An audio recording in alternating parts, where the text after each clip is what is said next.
Mesdames et messieurs, bonjour et bienvenue dans cet entretien qui reçoit pour vous Eric Bisselo, membre de FNSD, parti cher à Dieudonné Fikiri Alimassi. Bonjour monsieur Eric Bisselo. Bonjour mademoiselle Diane. Vous allez bien? Je vais très bien par la grâce de Dieu. Voilà, vous êtes candidat, député, dans quelle circonscription déjà?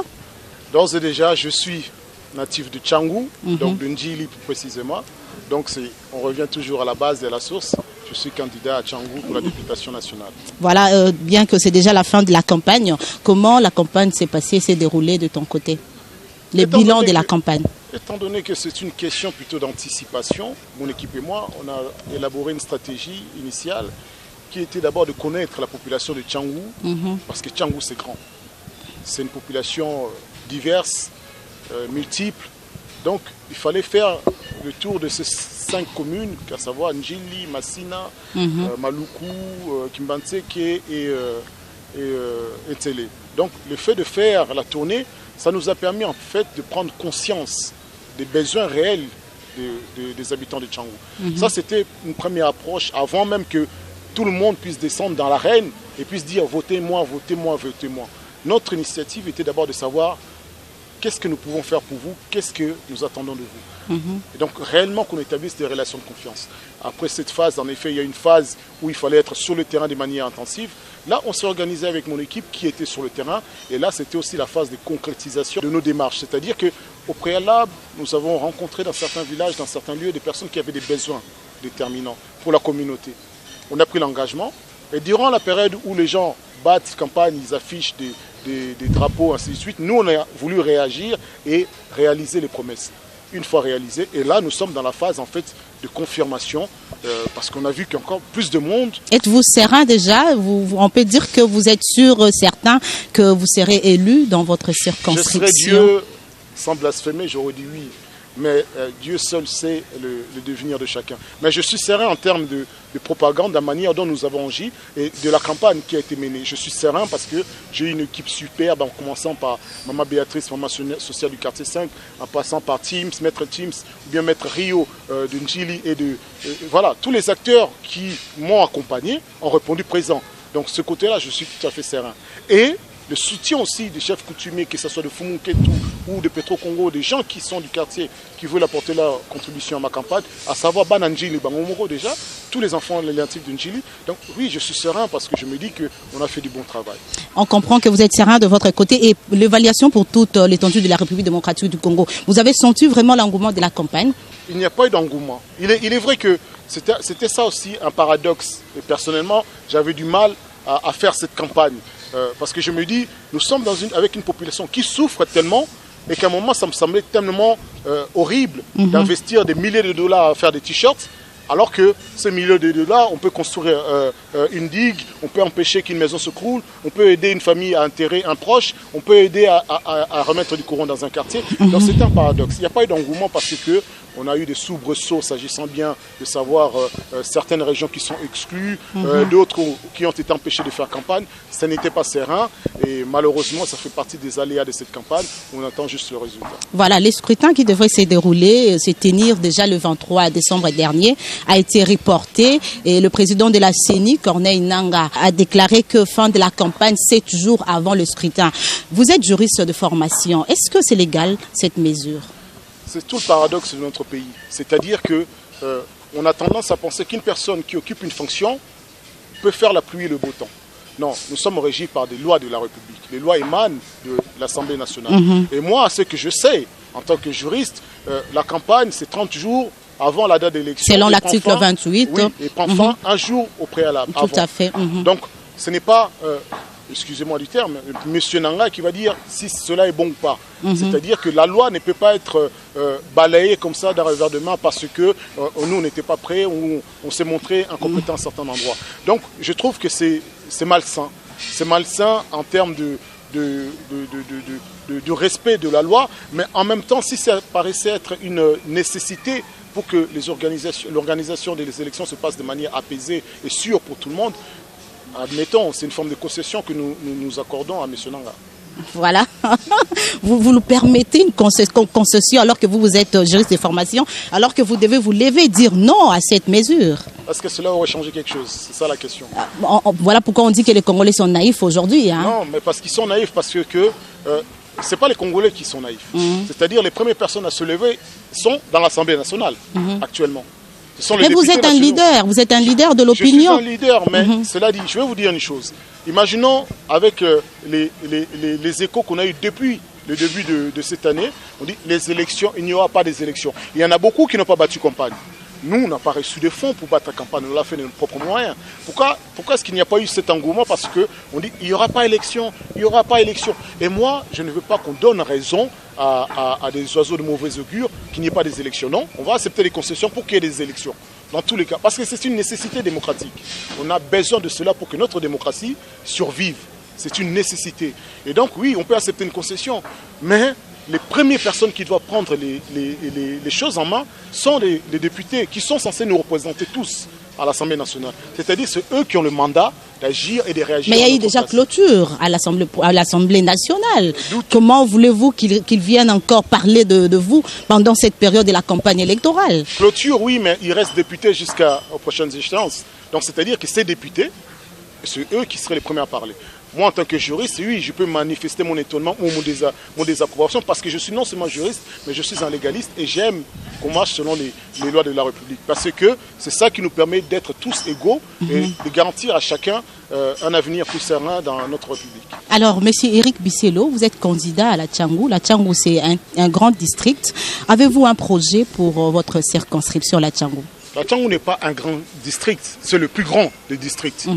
Donc, c'est la plus grande masse de la population. Et il est vrai que ça semble être un district qui est en dehors de Kinshasa, ce qui n'est pas normal.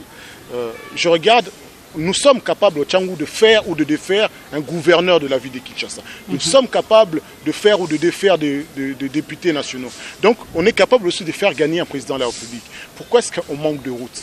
Moi, mon combat personnel, parce que c'est une expérience et que j'ai fait un constat, j'estime qu'on doit revenir à des bases qui fait que chaque enfant de l'école primaire doit bénéficier d'une éducation gratuite de la République pour donner à tous les jeunes, tous les enfants de la République la même chance.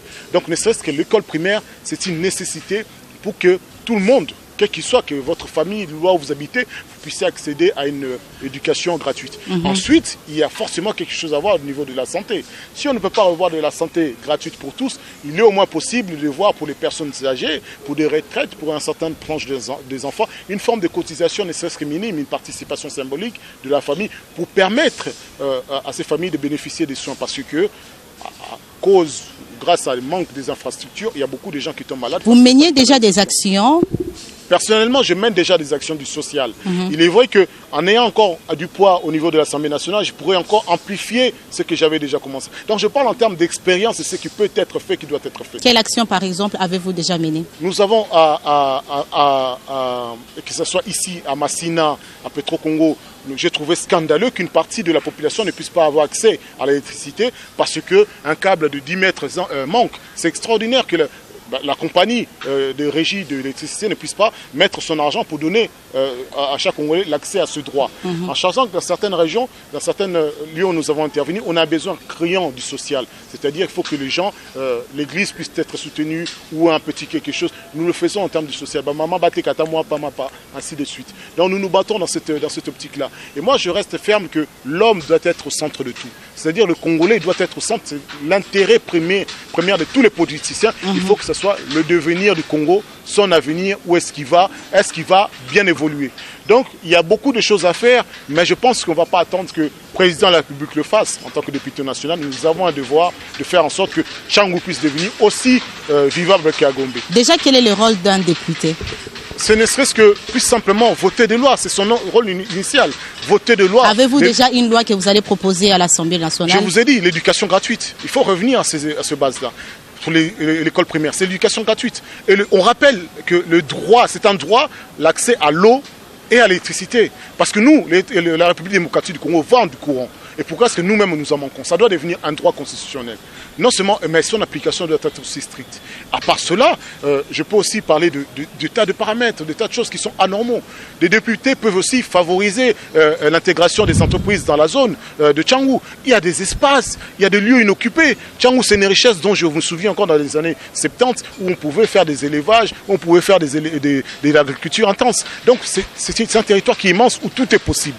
Mais j'ai l'impression que rien n'est possible avec des députés qui ne savent même pas pourquoi ils sont élus. Et vous croyez que, tout en étant député, que vous allez résoudre tous vos soucis, tous les problèmes que vous évoquez, qu'on rencontre à la Tchangou? Si je ne peux pas résoudre ce problème en tant que député, je essaierai de résoudre en tant que président. Parce que c'est-à-dire la politique, c'est l'ambition de toujours plus haut. Donc ma volonté est que oui. Ça sera en 2000. Dieu seul sait. Mon échéance se trouve entre ses mains. Mais cependant, pour dire que l'ambition de la politique, ça ne s'arrête pas juste là. Ça va beaucoup plus loin. Et c'est vrai que je ne résoudrai pas tous les problèmes, parce que même les pays développés ont toujours des problèmes. Mais cependant, je peux faire en sorte que dans mon petit niveau, dans mon petit quartier, dans mon petit circonscription, que les choses aillent mieux. Et c'est mon devoir, c'est mon engagement. Voilà, il y a quelques de nos villes qui ne vont pas participer à ces élections de dimanche 30 décembre, notamment Beni, Butembo et Yumbi. Alors que déjà, le 6 janvier, il y aura résultat. Nous aurons un président légitimement élu. Comment jugez-vous cette décision? Ce n'est pas extraordinaire. La vérité, c'est ça. C'est que parce que, hormis le délai qui est un peu long entre ces deux régions, ce n'est pas extraordinaire qu'une grande partie d'un pays vote d'ores et déjà un président et qu'une autre partie vote par la suite. Ça se passe dans des grandes démocraties, que ce soit en Europe ou ailleurs. Ça se passe, c'est pas exceptionnel. Bon, ce qui est dommage, c'est qu'on va dire, c'est qu'aujourd'hui, ça paraît susciter une forme de mécontentement. Est-ce qu'il y a une loi qui permet à la CENI d'exclure une partie des électeurs? La question, si vous me demandez ce qu'il y a une loi, la CENI ne se base pas toujours sur les lois. Il y a une loi électorale, vous êtes juriste, vous êtes censé connaître toutes les lois. Non, c'est pas que je ne suis pas censé les connaître, c'est que je me suis dit, je vous dis que, est-ce que la CENI en prend rigueur? C'est ça la grande question. Et apparemment non, puisqu'on vient déjà de parler d'une première exception. Donc vous ne croyez pas à la CENI jusque-là? Je crois plutôt à beaucoup de défaillances de certaines institutions de la République. Cependant, je reviens toujours à cette question. Moi, je suis étonné et que cela suscite autant d'émoi. Alors qu'on a exclu une grande partie des Congolais, de la diaspora, du droit de vote. On les a exclus sans raison pertinente. Et ça aurait dû faire tilt. Ça n'a pas fait tilt. Moi, en ce moment-là, participé à des émissions radio, j'ai entendu certains dire, oui, mais bon... Vous défendez la cause de la diaspora puisque vous êtes aussi diaspora, alors qu'il y a nos candidats, il y a nos électeurs qui sont déjà ici à la RDC. Beni Butembo ont beaucoup souffert. Je défends tous les Congolais où qu'ils soient. C'est leur droit de voter, de choisir. Quelle est votre position? Vous allez aller sans Beni, sans Butembo le 30 décembre? Oui, la question elle est simple. Je vais y aller, bien sûr. Je reviens toujours à vous dire que oui, ce n'est pas normal, ce n'est pas loyal. Cependant, ce n'est pas exceptionnel que cela se passe dans le monde. Et je reviens toujours à dire l'exclusion des expatriés. Oui, je suis un expatrié, mais moi je suis de la nationalité congolaise et je vote, je suis ici, je fais ma campagne. Non, ça me semble juste injuste face aux conditions dont les gens quittent leur pays pour aller chercher une meilleure vie et vous les excluez de leur citoyenneté sous prétexte qu'ils vivent ailleurs. Alors que c'est un droit. C'est tout à fait un droit. Donc c'est ça que je trouve dommage, que nos populations n'aient pas constaté cela avant. Donc, obindenge balobakati, baye babomi voisin na babeti voisin na yo kangimisu. Baye babeti oyasi okangimisu. Tant que yela yo abamininga pe ba okangamisu. Le problème en est qu'on manque de solidarité. Bien sûr, c'est intolérable. Bien sûr que ce n'est pas normal. Bien sûr qu'on sent une manipulation. Cependant, ce n'est pas exceptionnel. Ce n'est pas hors norme. Ce qui devrait susciter à chaque fois un émoi, c'est lorsqu'on exclut une partie du peuple congolais au droit qui lui est normalement donné par la Constitution de la République. Et c'est ça qui est dommage. Êtes-vous d'avis pour ceux-là qui disent que c'est un contraire de l'opposition? Non, je ne m'amuse pas à cela parce que j'aurais pu dire, si on avait des institutions qui permettent... Parce que l'opposition a battu campagne à Beni, Butembo et à Yumbi. Hein? Partout, j'ose croire. J'espère pour elle, en tout cas. Mais je dis juste que tant qu'on n'a pas une projection, une photographie, une institution qui nous dise de manière objective qu'il y a bien une statistique qui donne la majorité gagnant, il est difficile de dire que l'opposition aurait pu remporter le lieu. Parce que l'opposition part également en ordre dispersé. Cela veut dire que les voix seront divisées et partagées. Ils peuvent être la majorité lorsqu'ils concentrent une voix. Et par rapport à cette question de seuil électoral, croyez-vous que vous allez remporter? Parce qu'il y a plus de 1 million des électeurs qui ne vont pas participer à la course. Le seuil électoral, ce sont les nombres de bulletins de vote qui sortent. Ça veut dire le nombre de votants. Nous devons obtenir 1%. Étant un parti quand même national, ça ne semblerait pas ubuesque que nous ayons le 1%. Donc c'est tout à fait possible, c'est accessible pour le parti auquel je concours. Mais cependant, c'est aussi le rôle de chacun de se battre pour que nous atteignions ce seuil de 1%. Donc c'est notre devoir en tant que candidat, et en tant que représentant d'un grand parti, mais aussi en tant que défenseur de la cause de la population congolaise. Défenseur de la cause de la population congolaise, est-ce que exclure, je suis toujours à cette question d'exclusion de Béni Yumbi parce que ça fait l'actualité, cela n'est pas le commencement d'une balkanisation? Je vais vous rattraper parce que ce n'est pas une exclusion, c'est un renvoi temporaire. Mais temporaire, c'est après, alors que nous aurons déjà le président le 6 janvier. La question qui se poserait alors, c'est est-ce que le pourcentage dans ces zones peut faire changer, peut faire basculer la tendance ou bien les résultats, peuvent influencer les résultats ou pas? C'est là que se poserait la question si cela s'avérait. Parce que ça voudrait dire qu'on l'a exclu de manière tout à fait intentionnelle parce que 2%, 3%... Mais c'est ça, on s'imagine déjà d'une contestation, hein? Contestation, moi je l'ai, mais les Congolais de l'étranger aussi, c'est un pourcentage qui n'est pas négligeable. Et moi, c'est ça que je trouve dommageable, parce que si l'opposition était réellement concentrée sur la cause du Congolais, s'inquiéterait de tous les Congolais où qu'ils se trouvent dans le monde, de leur devenir, pour qu'ils puissent revenir au pays. Ce n'est pas forcément ce que Béni, on ne parle pas de la guerre, on ne parle pas de la maladie ou des affections, on parle réellement d'une insécurité peut-être qui n'apporterait pas un climat d'apaisement. Parce qu'imaginons dans le cas où la majorité a été empêchée de faire campagne à Béni. On aura des questions de se poser la question, oui, mais ce n'est pas normal, donc il est tout à fait normal que nous opposions la chose. Mais j'ai tendance à dire que le Congo, c'est la terre des exceptions. Ce n'est pas une exception près qu'on va Croyez-vous aux élections? C'est dimanche 30 décembre. Mademoiselle Walembo. Non, c'est une simple question. Croyez-vous aux élections aussi longtemps qu'il y a 1000 bureaux de vote qui est déjà exclu, retiré? Il y a à Lubumbashi d'ailleurs, il y a des bureaux de vote qui sont fermés. À Bandundu, n'en parlons pas. Croyez-vous? Il n'y a même pas une liste électorale définitive. Mademoiselle Walembo, lorsque je fais tout ce travail de pré-campagne, de campagne et de dépenser mon argent personnel pour que je puisse approcher ma population et pouvoir répondre à leurs exigences, c'est pas dans l'espoir de ne pas... Et au cas où il y a une énième report, quelle sera votre position? Ou bien quelle démarche allez-vous emprunter? Déjà, ce report n'est pas justifié. Déjà, ce premier rapport n'est pas du tout pertinent. Cela va à l'encontre de toutes les lois. Cependant, j'aime toujours dire que je reste dans la légalité. Mais il arrive à un moment, en effet, qu'on en ira le bol de la légalité. La question se poserait alors ce jour-là, qu'est-ce que nous devons entreprendre comme action? Le gouvernement congolais demande à l'Union européenne, à l'ambassadeur de l'Union européenne de quitter ces pays. N'est-ce pas une mesure de réciprocité selon vous? Je pense que lorsqu'on est dans un pays étranger, qui qu'on soit, et que ce pays est tout à fait indépendant, c'est démocratique, et que le pays a ses propres institutions, on doit se conformer et respecter les institutions du pays. Qui que vous soyez, un président extérieur, lorsqu'il vient ici, il n'est pas moins inférieur ou supérieur au président Joseph Kabila. Ils sont égaux. Un pays, que ce soit la France, la Belgique, les États-Unis, malgré leur puissance, ne sont pas supérieurs au Congo en termes d'institutions des pays. Ils sont égaux. Les pays se valent. Donc, à partir du moment où vous ne respectez pas les règles dans un pays, vous ne respectez pas... L'Union européenne ne respecte pas les règles de la RDC? On n'exclut pas l'Union européenne, on n'exclut personne. L'ambassadeur, mais il représente déjà l'Union européenne. Peut-être aussi que par ces écarts, il s'est trop représenté lui-même plutôt que l'Union européenne. Je vous assure que l'Union européenne ne parle pas toujours d'une même voix, savoir la France ou l'Allemagne, s'agissant de la politique extérieure. Avec la Russie, cela se voit flagrant, lorsque l'Allemagne est plus proche de la Russie que la France ne l'est. Donc l'Union européenne représente les intérêts d'un certain groupe de personnes. Moi, je suis ici pour les intérêts du Congolais. Et lorsque je vois en effet qu'on dépasse, avec une forme d'outrecuidance, qu'on veut violer les lois de nos pays sous prétexte que nous ne sommes pas puissants ou bien que nous ne sommes pas riches en termes de PIB, je trouve que ce n'est pas tolérable et que la République, les gouvernements doivent prendre toutes les dispositions pour garantir la souveraineté de la République. Un dernier mot par rapport à cette journée des dimanches 30 décembre. Vous êtes leader, comme je le disais tout à l'heure, les gens doivent aller voter. Quel mot pourriez-vous lancer à la population congolaise? D'abord, 393, pour retenir en haut, c'est tout ce qui cette campagne, c'est là qui déjà n'a rappelé. Non, en principe, la loi me dit que la campagne termine 24 heures avant les élections.